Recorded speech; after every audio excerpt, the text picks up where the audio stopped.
Shooting it raw? Yes. Shooting it raw. Okay, so what it is it's a screenshot of maybe you have the full photo later. But anyways, the photo itself is taken at night, super dark. It looks like Hong Kong, maybe Kennedy Town sort of area, very, very dense, low-rise kind of, low-rise, maybe the 10 stories. On the roof, on the balcony, it's super underexposed. What's well exposed is the street below. It's at night, so there's a lot of dark. And there's a lone figure with a hand in his pocket, standing by. You can't see very much about this person. Really nice calf muscles on this person. I'll tell him. Yeah. I know who he is. No, okay, it's very nice. Yeah, so this is great. Okay, so why are we starting with this photo? So that's the cover photo for my first poetry collection, which I launched pretty recently, like last December. Congrats. Thank you. Was it last December? Was it the December before that? I've got a terrible memory. It was a December in the last 2 years. This has been an intense post-pandemic year. I have the worst memory, to be honest with you. But anyway, the photographer I was mentioning during my long thing about photography earlier, whose photographs I really like. This is his. His name's Roman Olenchuk. I can't pronounce his last name. And that's him in the photo. He takes photos of Hong Kong, or set in Hong Kong. Nice. Though he himself is Ukrainian, he moved here a few years ago. And I was trying to find something for the cover of my book because the publisher that I'm with is quite an indie sort of thing. So they let you handle all the cover art and everything like that. Okay. And I was looking through this guy's collection because he's my favorite photographer that I know of in Hong Kong, right? And this one stood out to me. There were a few, but this one stood out to me the most because the name of the collection is Please Stand Back from the Platform Door. Right. And Excellent. I was born in Hong Kong, and it's all Hong Kong related poetry. Okay. And a lot of it is on the theme of mental health or struggling with mental health issues. Oh.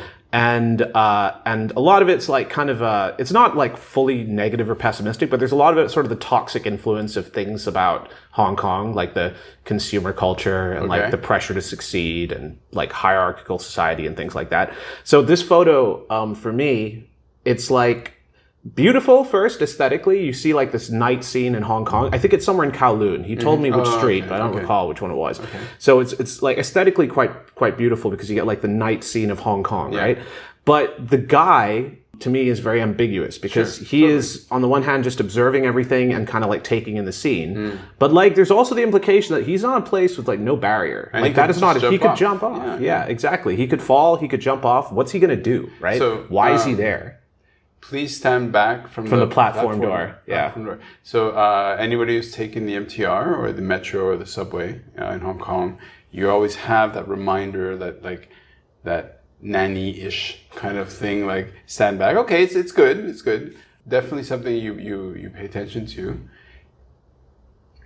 You're born in Hong Kong, grew up in Hong Kong, sound like a Canadian. Yeah. have a phrase on the MTR is strongly British, as far as accents go. You imagine this matronly British woman saying, "Please stand back from a platform screen door." Yeah, that's a good way of putting it. And then it's this impending moment where this guy could very easily end his life. You drop the phrase of mental health, which, for good or bad or whatever, it has a lot of consciousness in society and culture now. So why don't you talk about how that book emerged and Okay, so I write a lot of poetry. Been writing since I was 13. Oh, wow. But that, I think in a weird way, everyone was writing poetry when they were in high school, right? You write one thing or two things. I always wanted to be a writer. That's been my lifelong aspiration. And in terms of poetry, I started going to an open mic spoken word group called Peel Street Poetry in Hong Kong. I think you interviewed my friend Henrik, right? Yes, MC. yes, that's I grew up with him, went to high school together. Nice. And he invited me to this open mic 10, 15 years ago now. It's been a while. And then I'd start going every week. And the first week I went there, I was super nervous because I like had my one poem that I thought was like my life's soul poured into it, and was super nervous to read it. And then read it out loud, and no one burst into tears, and there was no standing ovation, even though this poem meant the world to me. And I sat down, some other guy went up. And it was kind of freeing to be like, oh, here's a group of people that just do this every week. Like, this isn't that big a deal, you know? I can come here and I can show this stuff to like-minded people. And because of that, I started going, it was every Wednesday of the week, except the first Wednesday, which is another group called Out Loud. And I would go almost every week for 15 years. I'd say like 75% of the time. And I started writing a new poem every single week. Nice. Was like the goal I set myself, or like at least every 2 weeks. So I've ended up with like hundreds of poems because of that. And it's developed into a style now, which is like kind of comedic and very spoken word, and not very like traditionally poetic, I suppose. Like a lot of people, well, I've like multiple times had people hear something I performed and be like, that was really good. But have you ever thought of writing poetry? I love it. I'm like, okay, if you say so, man. Like, I guess. Nope, never thought of it. Okay. And sorry, again, a long answer. And before I started writing all the funny stuff and like the stuff that a lot of it's due to mental health, I had a lot of poems about Hong Kong and about the toxic culture. And I'd written that over the course of like 10, 15 years in different bursts. Like none of it was in one specific time period. And this collection is basically a compilation of this series of poems over a very long period of time, including like one of those I wrote when I was like 15. Okay. But they're all on the theme of Hong Kong, and the please stand back from the platform door sort of title is this idea also that it's like a bit of a concept album, like that's a train journey. So you start at one point, which is kind of like being introduced to Hong Kong, introduced to me and my psychology, because the first one's all about like talking about me growing up, but using the analogy of a building being built, a skyscraper. So, you know, I was built in certain ways, blah, blah, blah. And then it goes through like, you know, watching people in Admiralty Station in their suits and feeling like, oh man, like that's what like a real man is, and I should be like that, and being like overwhelmed by the advertisements and the pressure and things like that. And like, you know, this whole journey of like a train journey, like going through Hong Kong, like going through the psychological field of Hong Kong, or whatever you want to call it. So the poetry collection focuses purely on very, very, very much Hong Kong themed. And I would like to get published by like, you know, a large publisher someday in Hong Kong, but there's, not in Hong Kong, just globally. In Hong Kong, there's very few. The one that published me is Proverse Publishing. And I thought, okay, I've got all these poems that are very, very specific to the city.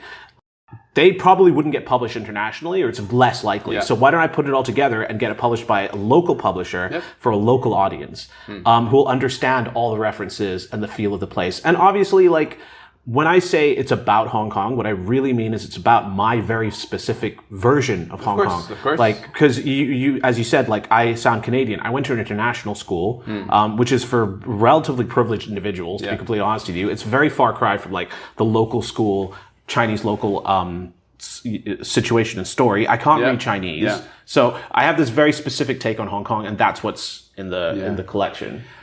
Let me invite you to take a big breath. I sometimes talk fast. No, it's great. No, it's not great.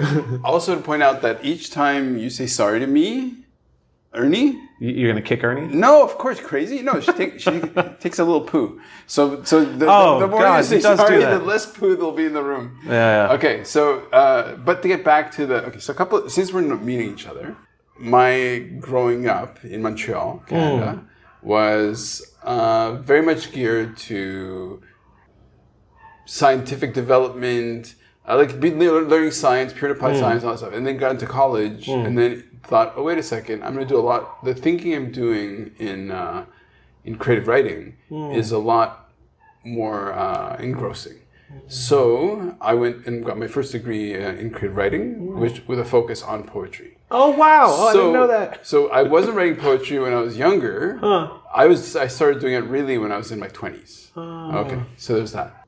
From what you said, this idea, I think in one of the, maybe it'll be in the audio too, it'll be kind of funny. Oh my God, there's a small dog, he just yaps all day long, and dude. I don't know why. I think they leave him there or something. Yeah. I constantly are like, maybe I should go say something. I'm like, no, I'm way too. It's okay. Oh my God. But the fascinating thing to me is that in your development in your youth, we invariably look at our environment and want to protest it to a certain extent. Because it's just like, what's this culture like? And I'm going to bristle against it. And then, because the same things that you were describing about being in Hong Kong were very much how I was in my 20s, when the sort of the poetry that I wrote and the spoken word performances that I did. Oh, so you did like spoken word style performances. Oh, that is awesome. Because that's exactly what I do. So, and often would get, in fact, I would aim for people saying to me, "Is that poetry?" Yeah. It was different. It's like a badge of honor, right? Yeah, just kind of, so, okay, so we've got this photo. We've got it's your first poetry book? My first poetry collection. Okay, yeah, nice. That's published, yeah. Okay.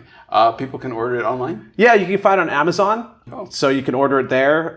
You could come to my house and I'll give you one of the like 100 copies that I have. One of the things that is quite fascinating to me, so in the sense that on the one hand, it's this idea that, well, it's really specific to Hong Kong. It's really like tied to the place. So maybe it's better if it's really for the local audience, not necessarily for like an international reader might not be so interested. On the flip side, maybe somebody in Peru will be like, I'd love to know what Hong Kong is all about. And then they realize, just by listening to this podcast, that here you are, you're a Hong Konger, full on, you grew up here, this is your home, and your experience of the city is as credible and authentic as any could be.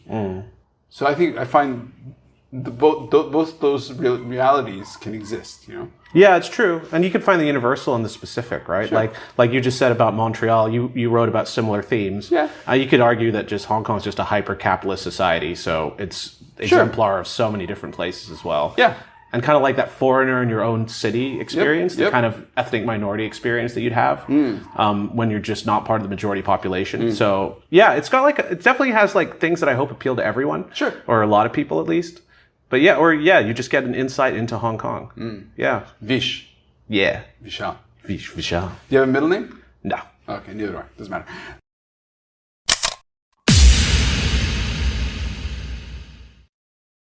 So, is life really a gift? Really? Can you make every second count? That's the whole point of the podcast. So, if you like what you've seen and you're inspired, because that really is my mission, then please give it a like, subscribe, and share. Shooting it raw? Yes. Shooting.